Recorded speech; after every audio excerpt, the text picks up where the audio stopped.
उस बारे में जल्दी ही शिवसेना बड़ा खुलासा करने जा रही है। मेरी जो लगता है 15 फरवरी प्रेस कॉन्फ्रेंस हो गई थी यहाँ, तब मैंने एक नाम का जिक्र किया था, सुमित कुमार नरवर। बार बार मैं उस बारे में पूछ रहा हूं, ईडी को, इनकम टैक्स को। ये एक सामान्य आदमी बुलंदशहर का दूध बेचता था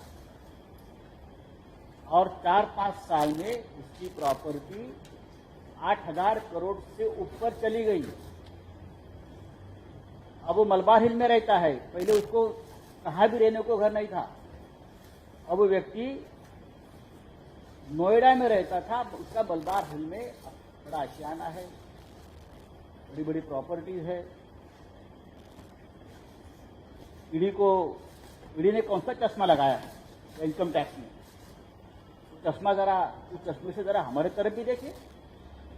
जो आपने चश्मा लगाया है और आपको ऐसे लोग नहीं दिखते हैं जिनकी संपत्ति 2-4 साल में 8,000 करोड़, 10,000 करोड़ कहां से आती है? मैं देता हूं आपको पूरे प्रूफ, जल्दी ही दे दूंगा। और दिल्ली और महाराष्ट्र के कौन से बीजेपी के नेता का पैसा, कौन किसकी बेनामी प्रॉपर्टी उसके पास है, ये भी मैं जल्दी ही पहले प्रधानमंत्री को जाकर बताऊंगा, बाद में आपके पास भेजूंगा, क्योंकि मैं रिकॉर्ड बनाना चाहता हूं। दिल्ली में कौन सा बड़ा नेता और महाराष्ट्र का कौन सा बीजेपी का बड़ा नेता जिसकी पूरी लेन देन उसके साथ हो, पैसा किसका है? एक ट्राइडेंट ग्रुप कौन सा है मुंबई में, जिसको 5 साल पहले सबसे ज्यादा यहां सरकार की तरफ से कॉन्ट्रैक्ट पर काम मिलती थी। मेरे पास पूरा है हिसाब किताब, मैं आपको बताना चाहता हूं। ये भानामती और ईडी, सबको, ईडी और आईटी, हम सबको बताएंगे। उसके बाद चाहे आप हमारे ऊपर रेड भी कर सकते हो, हमको अरेस्ट भी कर सकते हो, आप कर लीजिए। अब एक इंपॉर्टेंट बात, मैंने 15 फरवरी के मेरे प्रेस कॉन्फ्रेंस में शिवसेना भवन में ईडी के वसूली एजेंट्स के बारे में बताया। 4 पांचवा किरीट सोमयार गेस्ट आर्टिस्ट है वो, लेकिन बहुत इंपॉर्टेंट। और ईडी के अधिकारी, बड़े अधिकारी, अब उसमें से कुछ अधिकारी तो भारतीय जनता पार्टी का टिकट लेकर चुनाव लड़ रहे हैं। और मैंने सुना कि इस अधिकारी ने, जो ईडी का अधिकारी था, उसने यूपी के 50 उम्मीदवारों का खर्चा भी किया है एमआईसी में। तो आप बीजेपी का उम्मीदवार बनकर चुनाव वहां लड़, ये एक नेक्सस। इसका मतलब ये है ईडी भारतीय जनता पार्टी की एटीएम मशीन बन गई। बहुत ही जिम्मेदारी से मेरा बयान है, रिस्पॉन्सिबल सिटीजन ऑफ देश। ईडी और ईडी के कुछ अधिकारी भारतीय जनता पार्टी के एटीएम मशीन बन गए। उनके एक्सटॉर्शन के बारे में मैंने एक पूरा काला चिट्ठा प्रधानमंत्री जी को खुद पीएम कार्यालय में मैंने लिख कर दिया है। मैंने प्रधानमंत्री जी को 28 फरवरी 13 पन्ने का लेटर मैंने लिखा, जिसमें मैंने ये बता दिया है प्रधानमंत्री जी को कि आपके स्वच्छ भारत अभियान जो है, एक कचरा साफ करना नहीं है स्वच्छ भारत अभियान, उसमें भ्रष्टाचार का कचरा भी हमको साफ करना है।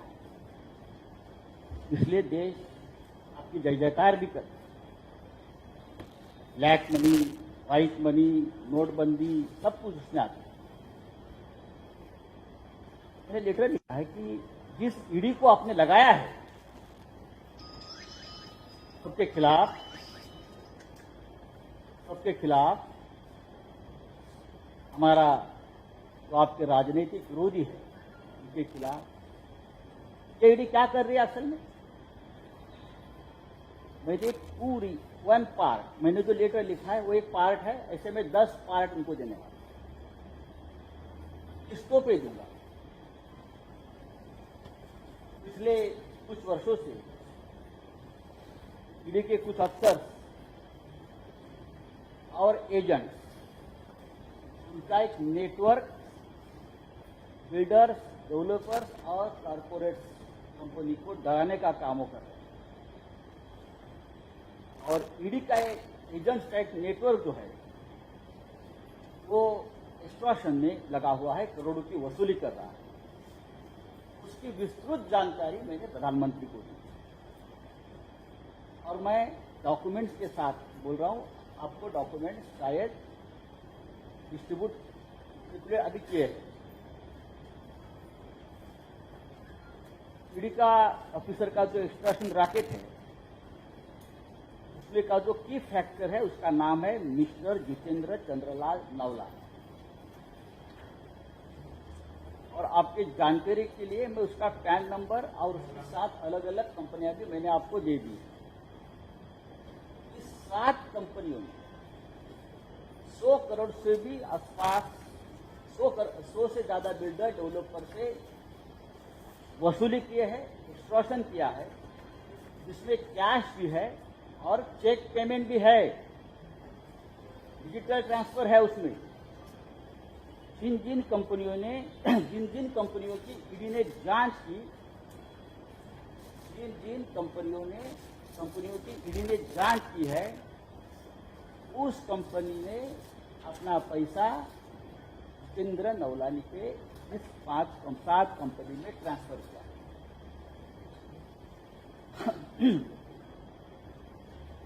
और यही ईडी जो है, ये जो नवलानी है, ये ईडी के सीनियर अफसर, डायरेक्टर्स, जॉइंट डायरेक्टर्स, उनके लिए काम करता है। मैं कुछ उदाहरण आपको देता हूं, बाकी सब तो लेटर में है, आप देख सकते हैं। ये मेरा पहला लेटर है और जा रहा है। 2017 में ईडी ने युवान हाउसिंग फाइनेंस कॉर्पोरेशन लिमिटेड की जांच शुरू की। अचानक जितेंद्र चंद्रलाल नवलानी और उसकी 7 कंपनियों के खातों में युवान हाउसिंग फाइनेंस और उसकी जुड़ी कंपनी की ओर से 25 करोड़ रुपए ट्रांसफर हो गए। उसके बाद 21 मार्च 2020 तक एसआर वाधवान और उनके फैमिली की ओर से जितेंद्र नवलानी की कंपनियों के खाते में और 15 करोड़ ट्रांसफर हुए। नंबर 2, इसी तरह अविनाश भोसले और उनके मामलों की ईडी ने जांच शुरू कर दी। तुरंत अविनाश भोसले एंड ग्रुप से 10 करोड़ रुपए जितेंद्र नवलानी और उसके 7 कंपनियों में ट्रांसफर। यूनाइटेड फास्फोरस के मामले में भी यही हुआ है। जैसे ही ईडी की जांच शुरू हो गई, जितेंद्र नवलानी की 7 कंपनियों में 16 करोड़ रुपए ट्रांसफर हुए। गेलॉर्ड कंपनी में यही हुआ है। इस कंपनी के खिलाफ ईडी की जांच शुरू होते ही 10 करोड़ रुपया नवलानी की कंपनी 016 में अनसिक्योर्ड लोन के रूप में रिफ्लेक्ट हो। बहुत ही गंभीर बात। ईडी की जांच शुरू हो गई मॉन्शर fire protection system private limited की कंपनी से। तुरंत 15 करोड़ रुपया नवलानी की इसी कंपनी में ट्रांसफर हो गया। इसी तरह नेरका केमिकल्स की जांच शुरू हो गई ईडी की यहाँ, और बाद में नवलानी के खाते में 10 करोड़ और फिर ईजीएल के कंपनी से 15 करोड़ अनसिक्योर्ड लोन के रूप में नवलानी के खाते में ट्रांसफर। मैंने प्रधानमंत्री जी को बताया ये लिस्ट एंडलेस है और सिर्फ नवलानी की कंपनी में नहीं ट्रांसफर हुआ है, और भी बहुत ऐसे लोग हैं जहां ईडी का पैसा कैश एंड चेक के मामले में और जो उनके एजेंट्स के खाते में ट्रांसफर हुए, कैश में ट्रांसफर हुए, कैश भी दिया है, कैश का फिगर मेरे पास है। ईडी के कौन से अधिकारी का पैसा उसमें है, कहाँ लिया है, कहाँ लेन देन हुई है, कितने के लेन देन हुए, पैसा कहाँ हुआ है, मैं धीरे धीरे आपको बताते जाऊंगा। कौन है जितेंद्र नवलानी, कहाँ है ये, किसका आदमी है ये, किरीट सोमैया का उनका क्या संबंध है, ईडी के सबसे बड़े अधिकारी मुंबई दिल्ली इंचार्ज, उनका क्या संबंध है, पैसा क्यों ट्रांसफर हो रहा है इसके अकाउंट में। जवान हाउसिंग, राणा कपूर, ओंकार बिल्डर, सीबीआई जैसी कंपनी जो पब्लिक सेक्टर बैंकों का लोन तक नहीं चुका पा रही है, वो जितेंद्र नवलानी को और उसके कंपनी को करोड़ों करोड़ों रुपया क्यों दे रहे हैं। कंसल्टेंसी फी है, कौन सी कंसल्टेंसी चल रही है भाई? हाँ, कोई ऑफिस नहीं है, कोई स्टाफ नहीं है, कौन सी कंसल्टेंसी चल रही है? देखिए, ये सब पैसा मुंबई में और दिल्ली में बैठे हुए ईडी ऑफिसर के लिए जमा हुआ,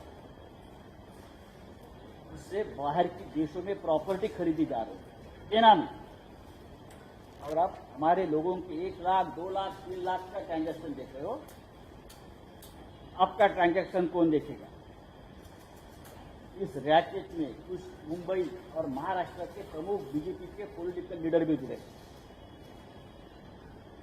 और मैं हवा में बात नहीं कर रहा हूं, आपके पास कागज में नहीं, आपने देखा होगा। ये बहुत ही गंभीर मामला है, देश का सबसे बड़ा करप्शन का ये रैकेट है, मुंबई में बैठकर चल रहा है, दिल्ली में बैठकर चल रहा है। महाविकास आघाड़ी के लोगों को भी जो प्रताड़ित करने का काम है, ये इसी रैकेट का एक काम है। आज मैंने जो आपको बात बताई है, ये सिर्फ 10%, लेकिन उस बारे में जो मैंने बताई है, उस बारे में एक विजिलेंस रिपोर्ट भी आया है सेंट्रल एजेंसी का, जो मैंने बताया है ना आपको, इंफॉर्मेशन, जानकारी, वो भी प्रधानमंत्री के ध्यान में है। भी क्या कर रही है? आज दोपहर हमने जिस बात का मैंने जिक्र किया, Jitendra Navlani and racket with ED, उस बारे में मुंबई पुलिस ने एक एफआईआर दर्ज कर करप्शन। आम्ही हा गुन्हा, ही तक्रार आज मुंबई के पुलिस आयुक्त, मुंबई के पुलिस कमिश्नर के पास इस करप्शन, भ्रष्टाचार, एक्सटॉर्शन, ठगनी, हमने 4 ईडी अफसर्स के खिलाफ जितेंद्र नवलानी के साथ हमने किया है।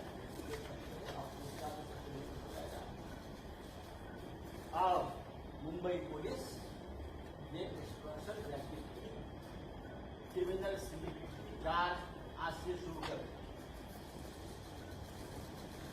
Mumbai police, I repeat, Mumbai police सक्षम है इस क्रिमिनल सिंडिकेट, इस एक्सटॉर्शन, ठगनी, हमारे भाषा मुंबई पुलिस जांच आज से शुरू कर रही है। And mark my words, ED के कुछ अफसर जेल में जा सकते, चोरी, लफंगेगी, डकैती, मुंबई में चल रहा है, करोड़ों करोड़ों रुपया कहाँ जा रहा है? क्या पीएम केयर फंड में जा रहा है? क्या नहीं, आपके घर में जा रहा है, विदेश में जा रहा है, विदेश में जा रहा है, और ये भी रैकेट पे दे दूंगा आपको। इसमें कौन शामिल है और बीजेपी के कौन से नेता शामिल है? ये वसूली एजेंट में बीजेपी के भी नेता शामिल है, पूरा उसमें आपको जानकारी देगी। आज हमने इस बारे में ऑफिशियल कंप्लेंट लॉन्च की, आप देख सकते हैं। और ये हवा की बात नहीं है, कागज, कुछ लोग कागज मांगते हैं ना, कागज के ऊपर बहुत हमने हजारों पन्ने कागज दे दिए, लेकिन कोई अब तक उस कागज पर कार्रवाई नहीं की है। तो अब हमारी जो एजेंसी है उसके पास कागज है महाराष्ट्र, और महाराष्ट्र मुंबई की पुलिस पूरे विश्व में बेस्ट पुलिस है। उसके बाद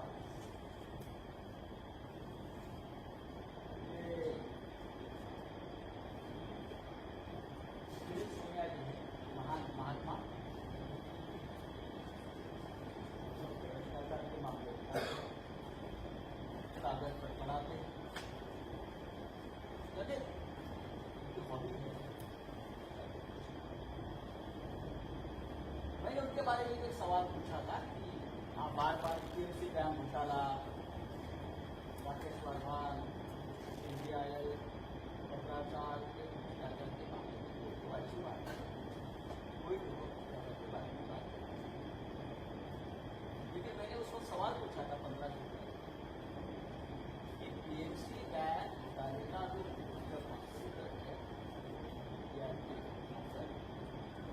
राकेश वर्धन के साथ आपके बिजनेस रिलेशन क्या है? आप हम सबको बताते हैं ना, ये भ्रष्टाचार, ये भ्रष्टाचार, ये भ्रष्टाचार। तो मेरा सवाल इतना ही था कि आपका रिलेशन क्या है? और मैंने वसई के गरीब के बारे में भी मसला किया था, जहाँ आप उसके साथ सीधी पार्टनरशिप उसकी जान को लगू कर आपको पता था कि जून जुलाई 2015 में समय में इंडिया और जीबीके पर मुंबई एयरपोर्ट की प्रेशर टेंडर करने फरवरी का आरोप लगाया और लगातार लगातार कंप्लेंट्स आई, जो आदत है सीरियल कंप्लेंट, सीरियल किलर होता है, सीरियल रेपिस्ट होता है, इस तरह से यार सीरियल कंप्लेंट लगातार उसकी कंप्लेंट जैसे कि और अक्टूबर 2015 में यही सोमवार ने इससे एमएमआरएमडी को लेकर आरोप लगाया कि इंडियाएल को 1 crore square feet commercial land gift की गई है, जिसकी मार्केट वैल्यू 5,000 करोड़ है। इसलिए घोटाले का स्पेशल इन्वेस्टिगेशन होना चाहिए और इन दोनों कंपनी को ब्लैकलिस्ट करना चाहिए। एक समय की मांग है, मेरे पास आपको सर्टिफिकेट सुमैया यहाँ पर नहीं, 1 साल तक वो लगातार एमएमआरएमडी को कंप्लेंट करते रहे और 2015 से 2016 तक बार सुमैया इस घोटाले की जांच की मांग करते रहे। अब इंटरेस्टिंग बात यह है कि सुमैया के एक लेटर में ये मेंशन नहीं है कि उन्होंने ये सुपर घोटाले की पुलिस या सेंट्रल गवर्नमेंट से कोई शिकायत, मामला सेंट्रल का वहां भी कर सकते, क्योंकि मेरे पास वो जानकारी नहीं है, उसके कागज मेरे पास है, उसके सेंट्रल प्रिंसिपल कंप्लेंट नहीं है। और उस वक्त तो सिटी एमपी जरूरत है कि लोकसभा ने मुद्दा उठा सकते, क्योंकि मुझे दिखाने में रिकॉर्ड मिल रहा था कि लोकसभा के लिए मुद्दा मिस्टर सुमैया नहीं था। उससे उलट 2016 में सुमैया ने अचानक एमएमआरएमडी को कंप्लेंट करना ही बंद कर, और दूसरी तरफ 1 दिसंबर 2016 को सुमैया के बेटे नील सुमैया को अचानक निकॉन इंफ्रा एलएलपी के पार्टनर बनाया। कंप्लेंट बंद, नील सुमैया निकॉन इंफ्रा का पार्टनर बना। 27 जुलाई को निकॉन इंफ्रा ने वसई में जमीन के 5,168 स्क्वायर मीटर एफएसआई के डेवलपमेंट के राइट लिए,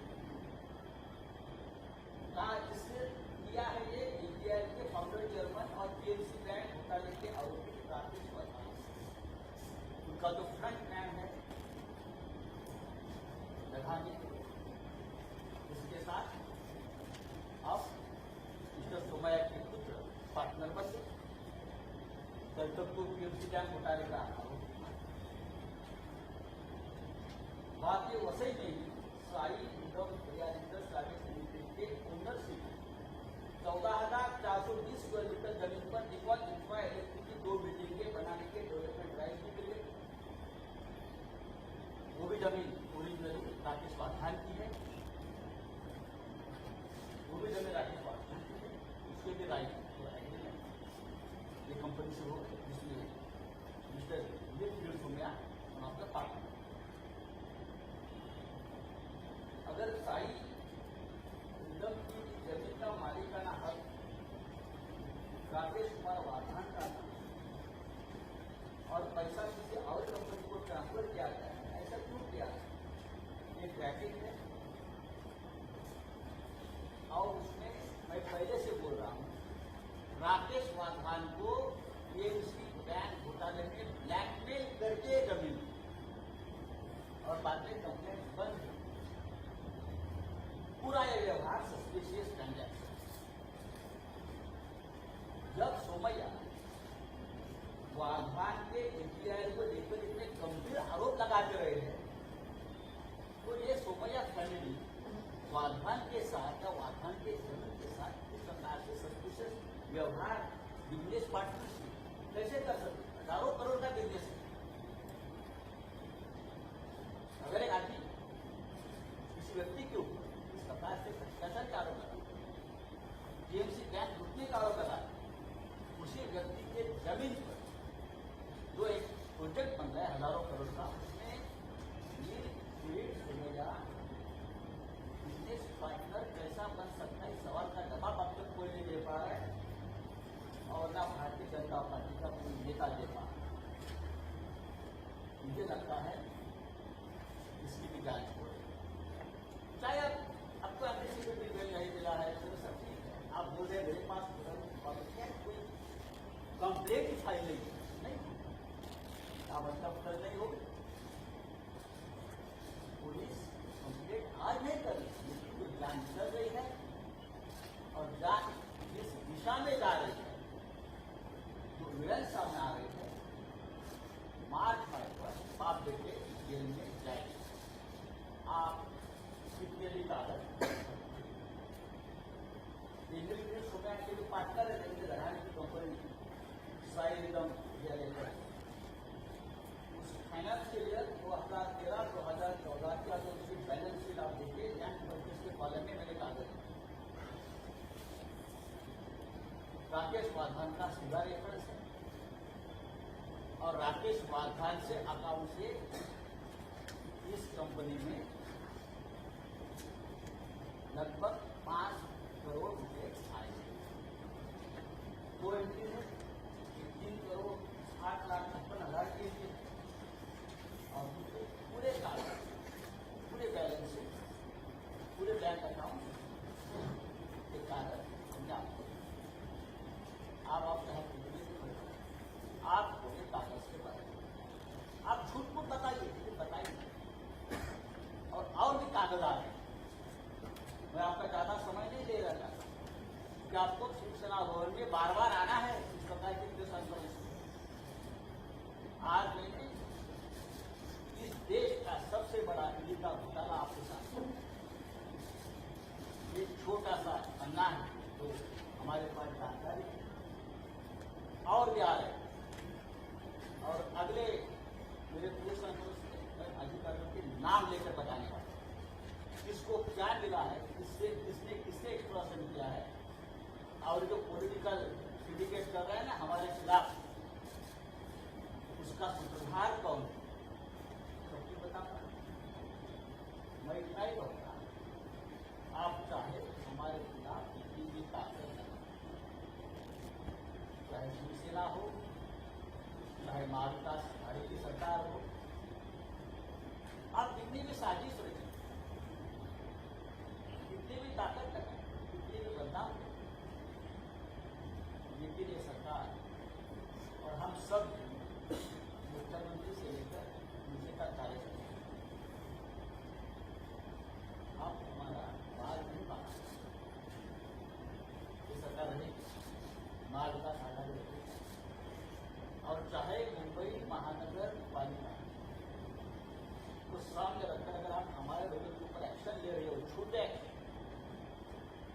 ये आपके ऊपर गुमराह है। मुंबई महानगर पालिका आपके लोग क्या कर रहे हैं, इसको कितना हिस्सा मिला है आपके लोगों को, आपने कैसे एक्सट्रॉशन किया है मुंबई महानगर पालिका से, ये भी हम भानामती है ना, आईटी भानामती डिपार्टमेंट पर हम देखेंगे आप उनके ऊपर कैसे। लेकिन आज की ताजा खबर यही है कि कंप्लेनेंट अरविंद जगन्नाथ घोष इसने मेरे कागज को मैंने आपको दिए मुंबई पुलिस के पास कंप्लेंट फाइल किया है और उसकी जांच हो रही है और जांच अंजाम तक पहुंची। और मैंने कुछ दिन पहले कहा था कि किसी अधिकारी यहाँ इंतजार। धन्यवाद, जय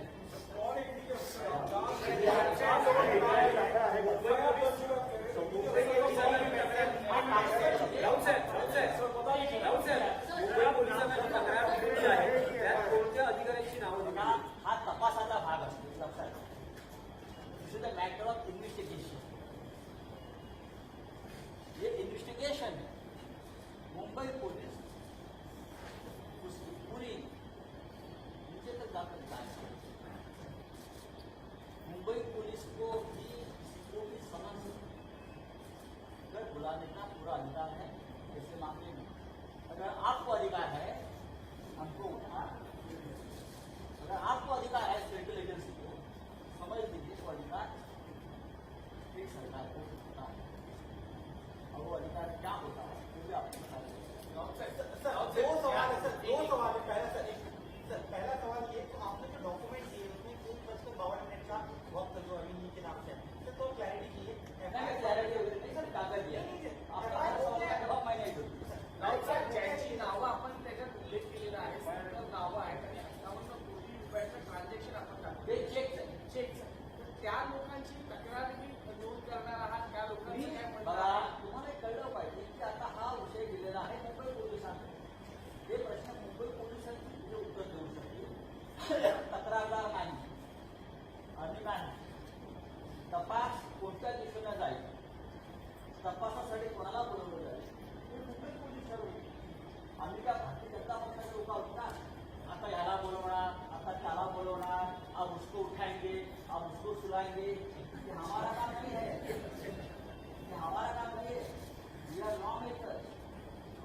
हमारा ठाकरे सरकार है, कानून से काम करें तो कानून से ही काम होगा.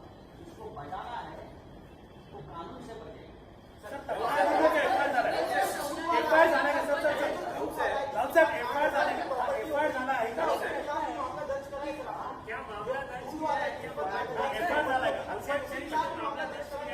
आपकी शिकायत सर, आपकी रिटर्न शिकायत सर, एक बात देखिए बात ऐसी है भाई, इसलिए प्रधानमंत्री को शिकायत नहीं मुंबई पुलिस आप मुंबई पुलिस के पास आज दोपहर को ऑफिस से हमारी कंप्लेंट हो गई और मेरी जानकारी है कि जांच की शुरुआत हो रही है. Thank you very much. Sir एक प्रश्न है. सर एक प्रश्न है.